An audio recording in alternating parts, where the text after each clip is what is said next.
So tonight I finally broke down and watched the Emily Letts abortion video. It's been in my news feed for the past few days and I couldn't bring myself to click on it. I think for starters, obviously it's because to me that's the taking of a human life and we're making it seem very cavalier.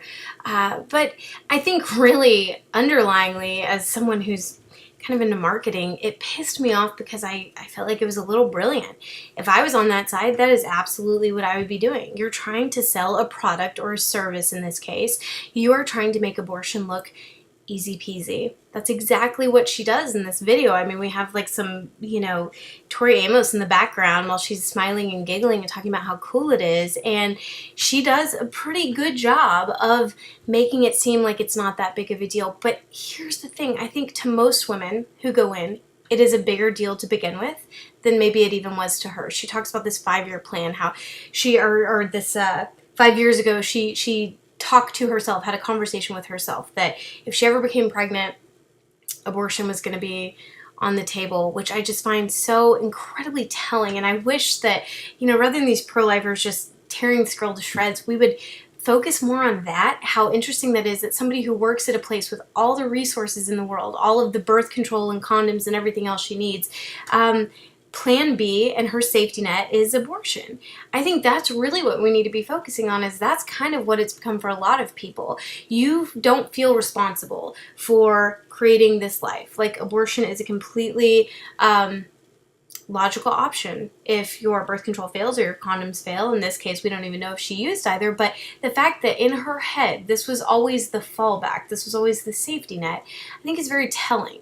I remember having the same conversation with myself when I became sexually active at 15 and said, if this happens, like, I will be having a baby. I know that 9 months from a positive pregnancy test, I will be having a baby. And that still wasn't enough to force me to make better life choices at that point.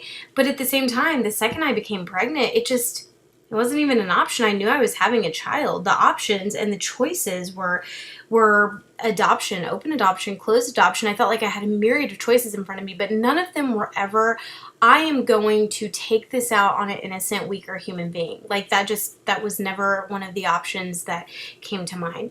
But like I said, I think it was very interesting that she said that. She goes in very cavalierly and has this procedure and wants us to think it's great. But here's the thing that we're not talking about.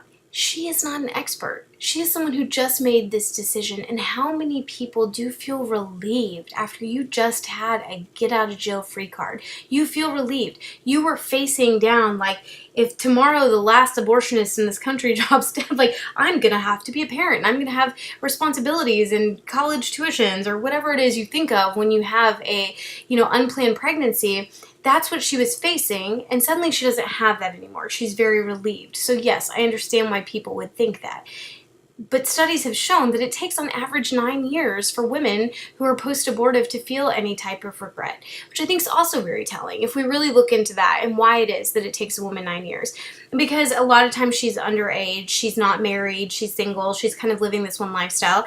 So she has the abortion, it's a good choice. She's a, cheerleader for the procedure for however many years because it was the right decision for her at the time. But then later on, she meets the right guy, gets married, starts a family, and suddenly that same child that she was fine with terminating, this clump of cells at 12 weeks, she's not okay with terminating anymore because now it's this excited moment and this wanted child that she's, all goo-goo over the fact that it has fingernails and toenails now. And I think at that moment, so many of these women have this epiphany that, like, that is the same gestational state that I aborted last time. And so, I think it's very understandable that it would take a little bit of time for it to truly sink in. The whole idea that this is some societal, guilt trip we're putting on women, I think that that's a cop-out. And I think as a feminist, it infuriates me that you're calling it that. Because that means you're weak. That means you're very, easily manipulated by society and their norms. I think it's a biological guilt that we feel. I think it is something biological inside our bodies where our bodies know this is a new life, you protect it. And that's what we have been charged with, and that's what we're doing. And we are going against who we are as women. And, you know, if I wanted to be like a crazy pro-life feminist about it, I would point out how much does society hate women, that it has convinced us that this is liberating, that the thing that we can do that is the most amazing and profound thing that our bodies are capable of, aside from just thoughts and abilities we naturally have as women, but the one thing that is uniquely brilliant, society has convinced us to subdue, to sterilize, to abort, to kill, to get rid of. How on earth can you say that it is liberating and guilt-free to go against something that is so biologically, inherently powerful? I think that's what she's feeling. I don't think it's society crushing people. I think it's the fact that it's a crushing of our own natural badassery. And you are saying that that's just a bunch of church people because you're weak-minded, and so you're going to let that bother you. And you know what? Well, actually, Emily is saying she doesn't have any of that, so good. I hope that continues. I genuinely, truly do, because as someone who loves women, I really hope that you don't feel regret about this at any point. But at the same time, I feel like you've painted yourself into the corner. You have created this viral video and so much conversation that needs to be happening, so it's a positive thing. But people who are not going to let you regret this if you want to.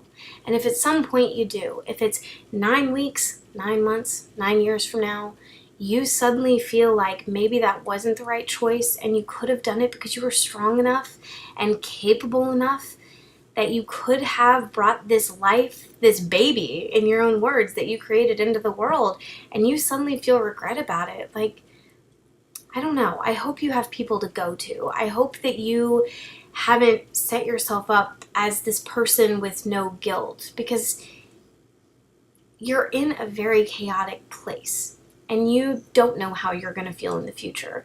And I don't feel like you're an expert who can talk about how women feel in the future, because you're not talking to the women in the future. You're talking to the women at your clinic the day that they were able to chew their leg off that was in the trap. That's a very different thing than the women down the road who actually feel resounding guilt from what they've done, from going against their bodies in that way.